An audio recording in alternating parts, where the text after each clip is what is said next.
Ambisi Eropa untuk mencapai kemandirian pertahanan strategis tengah menghadapi kenyataan pahit. Proyek raksasa mereka, Future Combat Air System, FCAS, yang digadang-gadang akan menjadi jet tempur generasi ke-6 senilai 100 miliar euro, sekitar 1.928 triliun rupiah, kini berada di ambang kegagalan. Laporan terbaru menyebut proyek ini hampir sekarat. Bahkan, pertemuan penting antara Menteri Pertahanan Prancis, Jerman, dan Spanyol yang dijadwalkan bulan ini untuk menyelamatkan proyek FCAS telah dibatalkan.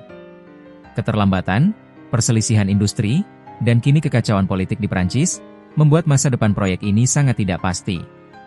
Jika FCAS gagal, langit Eropa kemungkinan akan tetap dikuasai jet-jet buatan Amerika hingga 2040-an. Mengapa Eropa kembali gagal membangun masa depan pertahanannya sendiri?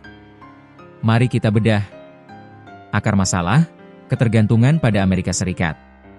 1. Warisan belanja militer yang minim. Ketergantungan teknologi militer Eropa pada as berakar panjang.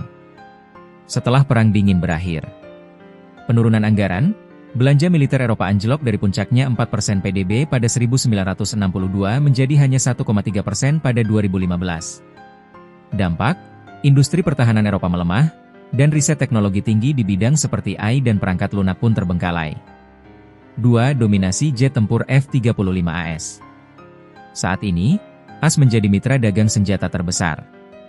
Jet tempur F-35 buatan AS secara efektif menguasai langit Eropa. Statistik, antara 2020 hingga 2024, negara-negara Eropa menerima 611 unit F-35, berbanding hanya 135 unit jet buatan Eropa, Eurofighter, Rafale, Gripen. Kualitas versus kontrol, para ahli mengakui F-35 adalah jet tempur paling canggih. Namun, ketergantungan ini berarti Eropa bergantung pada pasokan, perlengkapan, dan persetujuan dari pemerintah AS, bahkan setelah jet tiba di hanggar.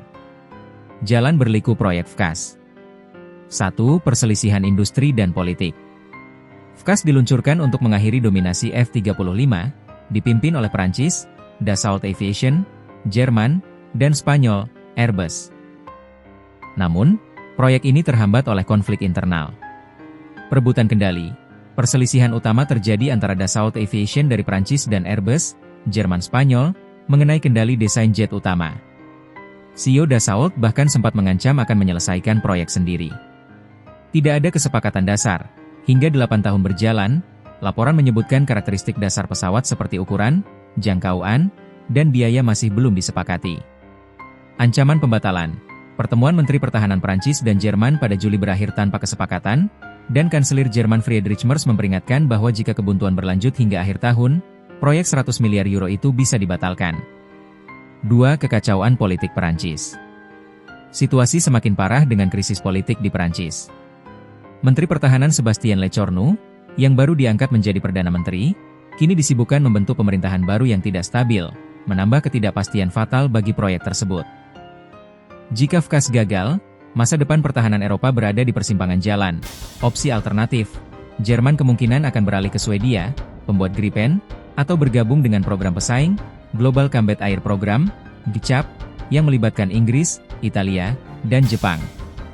Pukulan telak, analis memperingatkan bahwa membeli lebih banyak F-35 dari AS akan menjadi pukulan besar bagi otonomi strategis Uni Eropa.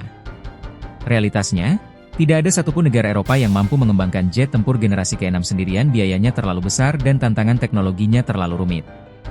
Jika FCAS bubar, Eropa akan kehilangan 2 dekade tanpa jet tempur generasi baru, dan langit mereka akan tetap menjadi domain Amerika hingga 2040-an. Menurut Anda, apakah kegagalan FCAS disebabkan oleh persaingan industri yang tak terhindarkan, ataukah karena Eropa memang tidak memiliki kapasitas politik untuk kemandirian strategis? Sampaikan analisis dan pandangan Anda di kolom komentar di bawah. Jangan lupa like video ini, subscribe untuk analisis mendalam mengenai industri pertahanan dan geopolitik, dan nyalakan lonceng notifikasi. Sampai jumpa di video berikutnya.